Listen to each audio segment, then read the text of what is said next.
Hello everyone, welcome to the 12th edition of Options Talk this weekend. Sorry for the small delay this week, but I'm sure it will be uploaded by today evening, Sunday. And this is another conversation between me and Raghunath. And as usual, I'll be showing some charts, and Raghunath will be taking care of some the Greeks. And I believe he's going to talk on Gamma today. So before we start the Greeks, let us take an overview of what the market is doing based on Friday closing. So the first one is the Bank Nifty to Nifty ratio. As everyone knows, Bank Nifty was trying to outperform over the last few days, but suddenly there was a lot of selling yesterday. And if you can see the chart here, there's a big anchor column. So any follow through from this, I mean, the next double bottom sell will be very bearish for mostly for Bank Nifty. And if Nifty is also weak, Bank Nifty will outperform on the lower side. So this ratio will be important tomorrow. In case, and I believe there is some negative news about ICICI Bank, so we'll have to see how ICICI Bank opens tomorrow. Something to do with US ADR in the US. So if it opens gap up, gap down, and then even Bank Nifty opens gap down, then there might be problem. But again, that 21,000 is a support area on Bank Nifty, so that has to be seen. So this is the scenario of Bank Nifty. Now, if you come to Nifty, if you see the 11,000 call of 20th August, this is a 1% chart, a 3% chart. Now here again you'll see there will be a lot of bearish anchor columns on Friday afternoon because big selling happened without any pause. In fact, there was no reversal in the column from the moment the selling started at about 1:10 in the afternoon. For the next couple of hours, it was non-stop selling almost 1.5 hours. And this 11,000 call of 20th August has come down from 370 all the way to 200. It closed to 224. If this gives a double bottom sell below 198 tomorrow, then the next level will be the lowest part of the chart, which is about 165, 170. And then if it breaks 170, then it will be more bearish for even Nifty. So that is the scenario on the calls. Now, if you look at the puts, naturally the same thing will be there. Let's take a look at 11,100 put. Again, there is a huge anchor column from the lows all the way from 20 to 55. This is 11,100 put of 20th August. And though it saw some selling on Friday, last half an hour, if it goes up again, then it can go towards, this anchor column on the left side, this is about 125, 130. Right now it is 70. So another 50, 60 points on the 11,100 put. That means Nifty might go towards 11,000, 11,050. So that needs to be seen. And at the same time, if you see the Bank Nifty 21,800 put, that also has given an anchor column over here. And if this gives a follow through by a double top buy here, that will be extremely bearish for Bank Nifty. So these are the levels. The double top buy on this 21,800 is 560, and beyond that it can go to, as I said, Bank Nifty might go towards 21,200, 21,000, and this put can go towards maybe even 800. So these are the levels for Bank Nifty and Nifty options. Now, one stock which a lot of people had been asking, I'll take TCS as an example today. If you see on a 0.25% daily chart of the TCS cash stock, right from the lows in March, April, every time it has taken support near the 10 moving average, which is very important in point and figure charts. And right now the moving average is near 2236 and TCS is at 2242. So any dip below, even if it goes below that, but if it closes about 2236 or 2240 on Monday, that can be a small bullish sign for TCS. So keep an eye on 2235, 2240 closing basis. Of course, it can reverse before that and shoot up higher also, because at the same time there is an anchor column here from 2165 to 2300. So that also will act as a support near 2165, 2170. So this is the scene from TCS chart. Now, if you look at a 2300 call, this is slightly out of the money, but you'll see a support near 3435 on the left hand side here, 3235.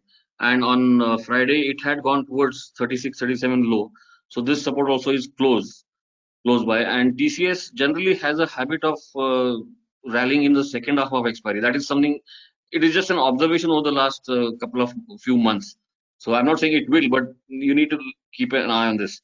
Similarly, the 2200 call of TCS, that also has, why I'm looking at support is because here you can see big anchor columns on at the beginning of the expiry. So as long as this low is held, which is 72 on the 2200 call, that also can be a bullish reversal for TCS. So keep an eye on these levels on the TCS options as well as the TCS cash near 2235, 2240. And if that holds, then TCS might be a surprise bullish stock for the next week. Yeah, that's all from my side, Raghunath. Thank you, AP. Can you hear me? Yeah. Okay. So I'll make you the presenter now. Yes. Hello, folks. Today I will talk about another option Greek. It's called Gamma. Last week we talked about option Greek Delta. So this is another related Greek to the Delta, and this is called Gamma. So these are standard disclaimers. So what is Gamma? There are multiple definitions of Gamma. So when underlying price moves with respect to a particular option strike, that particular option strike becomes either in the money or out of the money, and thus changing the delta of the option. So this change in delta can be explained by option Greek gamma. Right? Last week we have talked that whenever the stock moves, the option price changes, and that option price change is explained by option Greek delta. Now, what is the Greek that explains the change in delta? It's called option Greek gamma. Gamma, denoted as this Greek letter gamma, is the options Greek that tells us the rate of change of the options delta in response to the change in the underlying price. More specifically, gamma tells us about the options expected delta change relative to a 1 point change in the underlying. So if so I'll show you examples to explain this definition. Another way of looking at gamma is through the charts. If you remember last week, I showed you a graph of the option price change with the underlying price change, right? And the slope of that was called delta. And the similar way, if you plot the delta of a particular option, theoretical delta of particular option with respect to the underlying price, right? If the, for example, if you take a call and if you plot the theoretical delta with increase in the price of that particular option, then that delta will increase for the calls, right? And if same way, if the underlying price goes down, the delta of that particular call will goes down, and the inverse relation for the puts. So if you plot those deltas, theoretical deltas for that particular option, and then if you take the slope of that particular delta chart, then you will get rate of change of delta, and that is called gamma of the option. Now here is the example for the gamma. Let's assume that the Nifty is at, this is a dated example. Let's assume the Nifty is at 9250. A 9250 call strike. This will be a at the money option. We'll have a delta of 50. This we have already talked about in many of the option talks. If the gamma of the strike is 0.05%, okay, then for every 1 point up move in the underlying, the delta of 9250 call strike becomes 50.05. So you add, so if the delta is 50, you add 0.05 to that, and that will give you the new delta after 1 point move. And for a 100-point move, the delta becomes 55. How? So if for every point move, the gamma is 0.05, multiply with 100 points, okay, then that will become 5. So 50 plus 5, that will be the new delta. So here you can see pictorial representation of that. So 9250 call, it is a 50 delta call, and then 1 point up move, the delta increases by 0.05, so 50.05. And if it's a 100-point move, the delta changes by 5 delta as shown here, right? Then it becomes 55. So delta increase also affects the options price, right? Because the delta is increasing, so the option price also increases by that much. So earlier it was only moving by 50%. Later, after 100-point move, it will start increasing by 55%. And if you go further up, then it will increase even further. So that is why delta increases also affects the options price. The 9250 call price increases at a rate of 50% of the underlying increase. And after a 100-point up move, the 9250 call strike option price will increase at a rate of 55%, which is equal to the new delta 55. Now conversely, if the underlying moves down, the delta of call option decreases and eventually becomes out of the money. Now, as the underlying moves up, the delta of call options change faster, while delta changes slowly when the underlying moves down. How? Let's look at the example. Now let's say the Nifty is at 9250 and we take at the money call option, which has a delta of 50, and it moved by 10 points. And our gamma was 0.05, right? So 0.05 into 10 will be 0.5. So new delta will be 50.5. And after 20 points, it will be 51. And after, after 10 points, after 20 points, 51. And after 30 points will be 51.5, the delta. And here is the option price. So for a 40-point up move, 9250 call gains by 15.1 points. Right, sorry, this is a 30-point move. When the underlying price decreases, okay, here 9251 to 9241, right, the delta becomes 49.5 and the price changes to 295. And similarly, when it goes to 9231, the delta becomes 49, right, 20-point difference. So 20-point difference into 0.05. So the new price will be 291.05. And finally, when it reaches 9221, the delta will be 48.5, but the price is 286.15. Now, if you look at the price change using the delta as the standard, when it moves by 30 points, sorry for this, this should be 30 point. When it moves up by 30 points, the 9250 call gains by 15.1, the price change, right? 300 to 315.1. And in the same way, when it goes down, the price changes from 300 to 286.5. Now, as you can see, for the same 30-point move, here the price increased to 15.1 points, and here the price decreased by 13.85 points. So that is how the gamma affects the delta, and how delta affects the price change.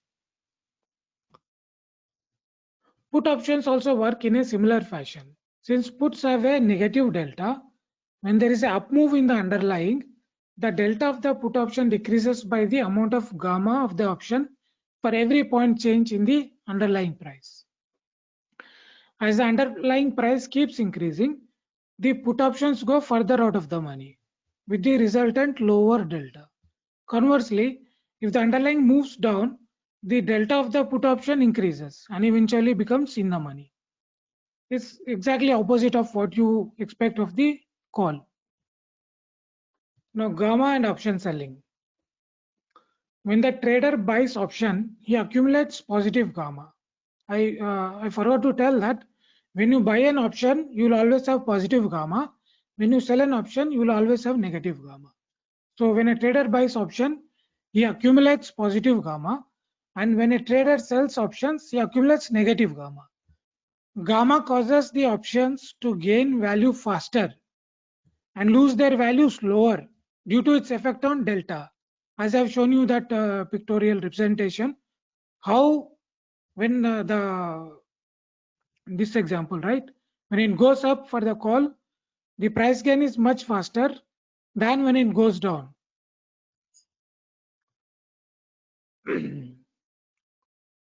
So gamma works against the option seller as the value of the option moves to 0 at a slower rate due to negative gamma. The option seller accumulates losses faster if the underlying moves against him. For this reason, option selling is to be avoided like a plague when the gamma is high, right? Because when the gamma is high and you have negative gamma when you sell the option, you will lose the value very fast. So you will accumulate the losses very fast because of this. Because gamma helps the option buyer as it increases option value faster, but at the same time, if the underlying moves against him, it loses value slower, and it is exactly opposite for the option seller.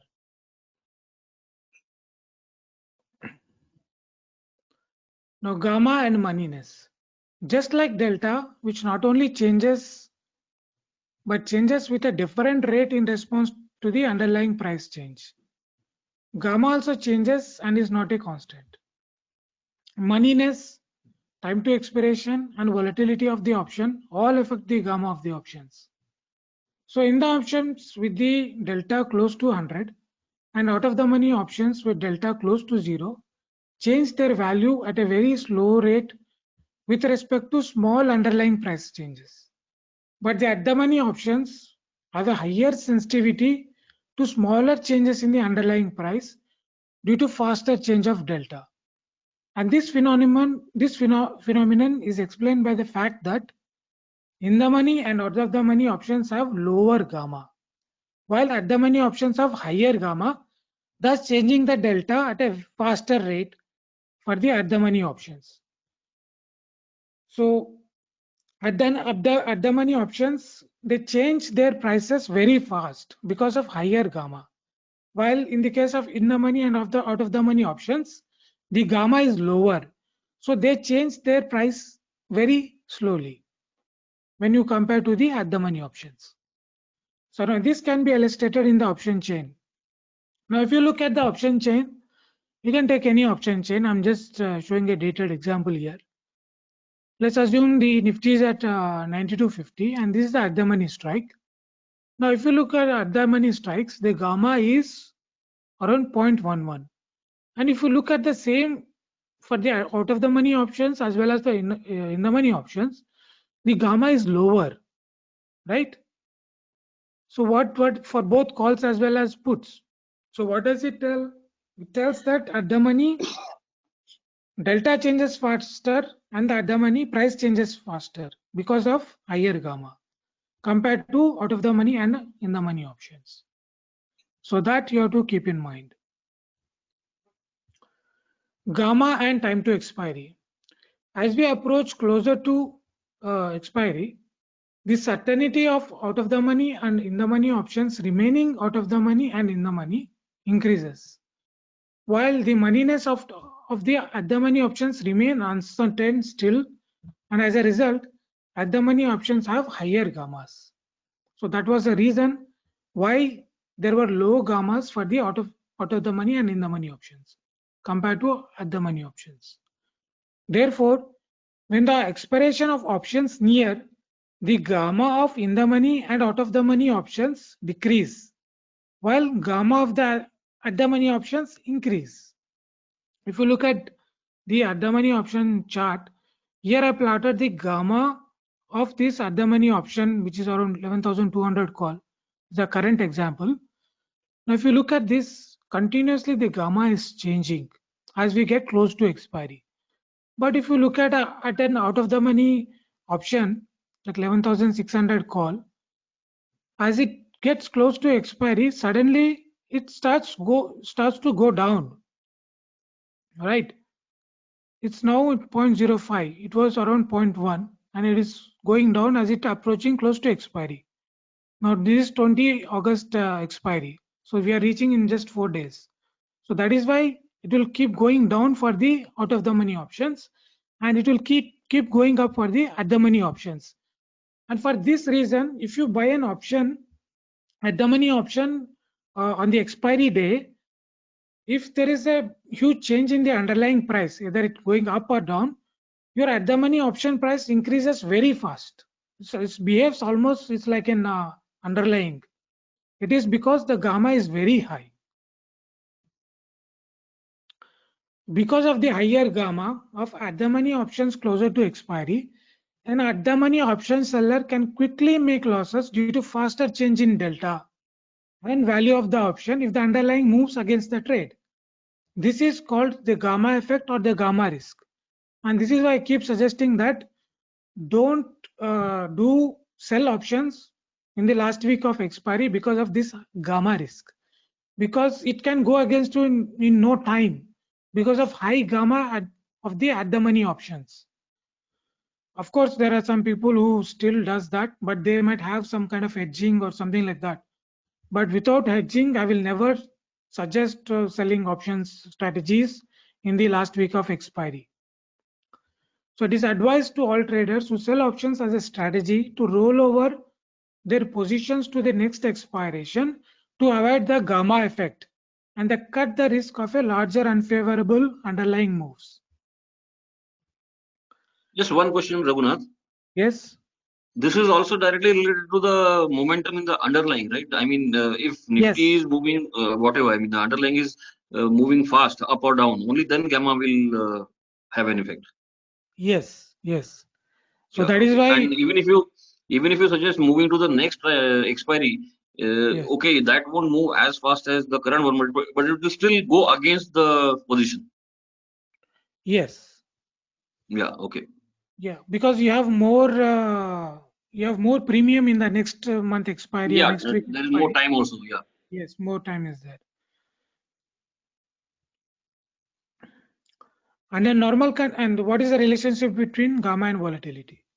Under Yeah. normal conditions, at the money strikes have highest gamma, which I have already told you, and out of the money and in the money options have lowest gamma.